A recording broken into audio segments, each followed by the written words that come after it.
What would you do with an extra 15 hours a week and $1,200 a month? For most women, that sounds like an impossible dream.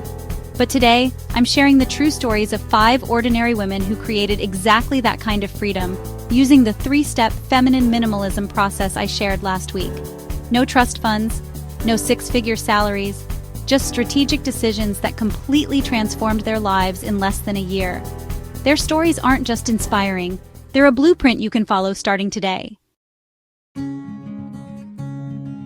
Before I dive into their individual journeys, let's talk about what these 5 women had in common. Despite their different backgrounds, careers, and financial situations, they all started in the same place, overwhelmed, stretched thin, and feeling trapped by financial pressure. They all tried the usual solutions first: budgeting apps, side hustles, even asking for raises. But those conventional approaches only added more stress and demanded more time, the very things they were already lacking. What made the difference was approaching their problems through the lens of feminine minimalism, that powerful combination of intentional living and financial strategy we discussed last week. Remember the 3 steps. First, the mindful audit of your space, spending, and consumption habits. Second, creating your freedom framework based on your values and goals. And third, implementing the 1/3 rule to balance present joy with future security. These women didn't just declutter a drawer or cut a few expenses. They completely reimagined their relationship with possessions, time, and money. And the results were nothing short of extraordinary. Megan was the definition of success on paper. At 38, she had the corner office, designer wardrobe, and luxury apartment. But she also had chronic insomnia, panic attacks, and a credit card balance. Megan realized she was spending $2,500 a month maintaining her image. Her freedom framework prioritized mental health and starting her own business. She cut status purchases, focusing on her true priorities. Applying the 1/3 rule, she invested in coaching, savings, and therapy. Within 6 months, Megan quit her job and launched her business.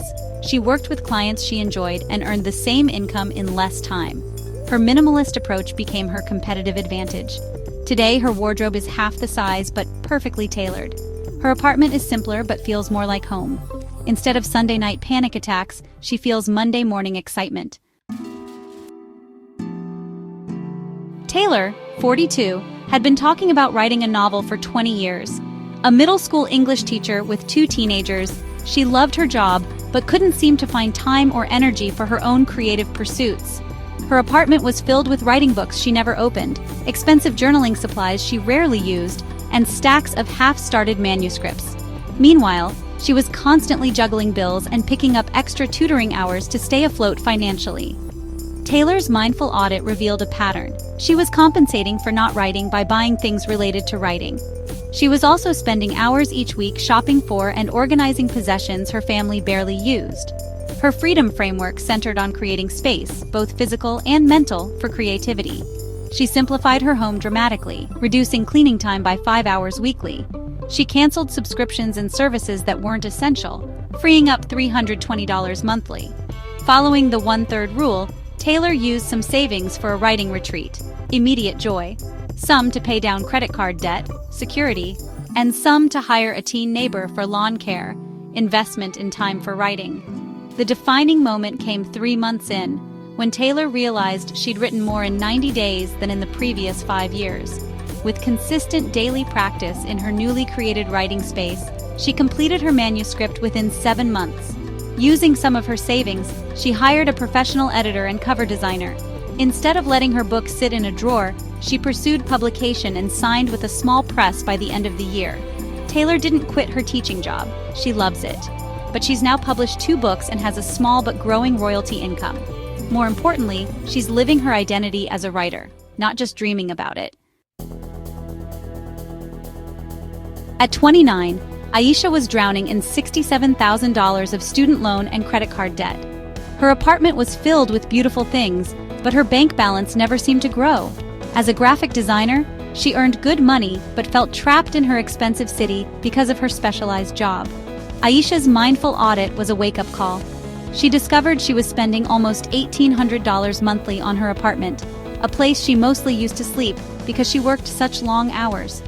Her freedom framework prioritized location independence and debt freedom. she made the bold decision to minimize her possessions to only what would fit in her car, move out of her apartment, and find remote work. Using the 1/3 rule, Aisha allocated most of her housing savings to debt repayment, but also invested in a high-quality laptop and digital design tools. Her present joy came from weekend trips exploring affordable destinations she might want to live in.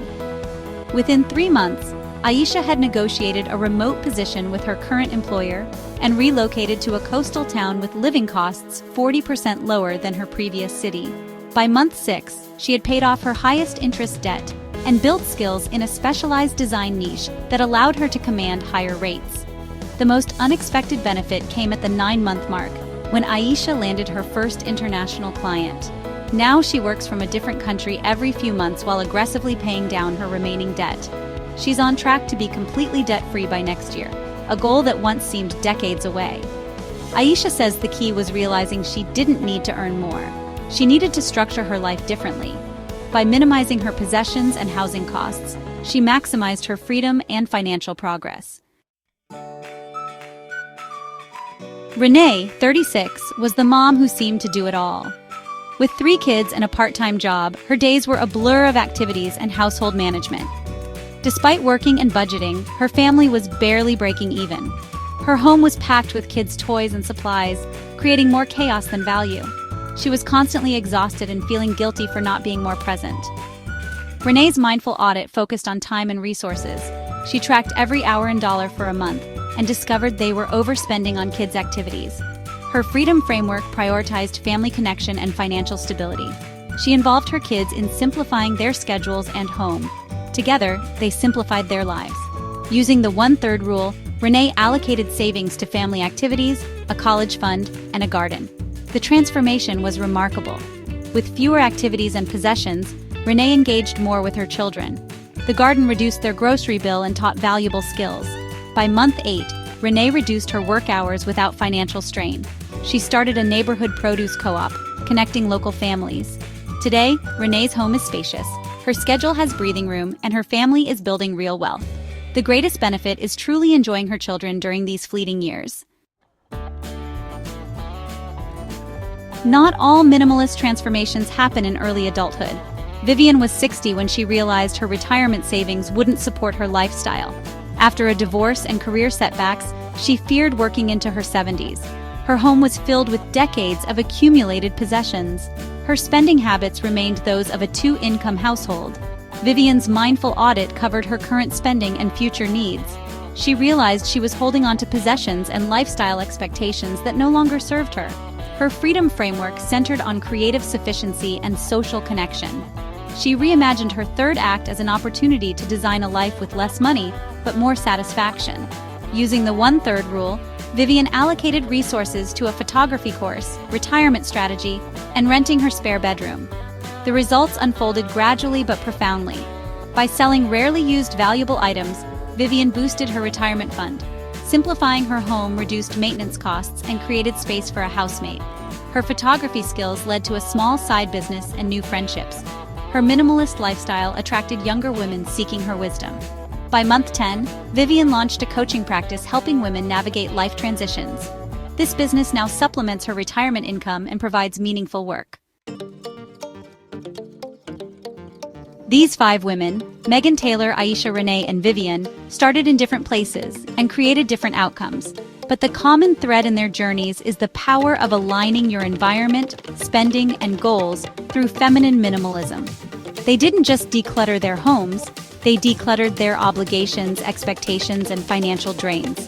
They didn't just save money, they redirected their resources toward what truly mattered to them. But I haven't told you the most important part yet. What these women say is the real secret to their transformations. It wasn't just about what they removed from their lives, but what that removal revealed. Their own power to create change, their clarity about what they truly want, and their courage to pursue it. Next week, I'll share exactly how to overcome the 3 biggest obstacles these women faced during their journeys. Resistance from other setbacks that tested their resolve, and the identity shifts that proved most challenging. Because every woman's path to freedom has roadblocks, but as these stories prove, those obstacles don't have to stop you.